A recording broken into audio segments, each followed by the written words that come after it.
नाज़रीन, मीरपुर साकरो जे सवें शहरनि बिजली जे मुसलसिल बंदिश ख़िलाफ़ मकली ते पहुची DC ऑफिस आॾो धारणो हयो आहे। इन हवाले सां तफ़सील ॿुधाइण जे लाइ असां टेलीफोन लाइन ते मौजूदु आहे ठटे मां SS न्यूज़ जो रिपोर्टर तनवीर ख़ासकेली। जी तनवीर, तफ़सीलनि खां आगाह कजो।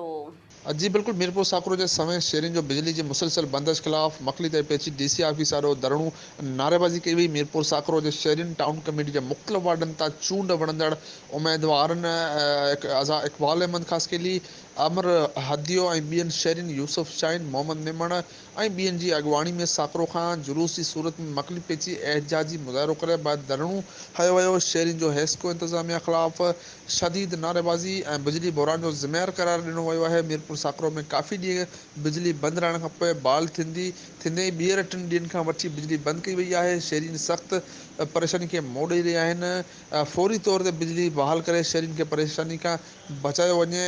एहतजाज कंदड़ मुज़ाहिरीन मुतालबो रखियो आहे ऐं होॾां एहतजाज कंदड़नि वटि इंतिज़ामिया रेवेन्यू इंतिज़ामिया पेची ॻाल्हियूं कयूं। ॻाल्हियुनि बैदि DC ठटो तरफ़ां इहा ख़ातिरी कराई वई त सुभाणे हू तालके मीरपुर साकरो जो दौरो कंदो ऐं शहरीन खे जेके दरपेश मसइला पेश अची रहिया आहिनि उन्हनि जे हल करण लाइ यकीन दहानी करण बैदि एहतजाज ख़तमु कयो वियो। जी तनवीर ख़ासकेली, तफ़सील ॿुधाइण जे लाइ जी महिरबानी।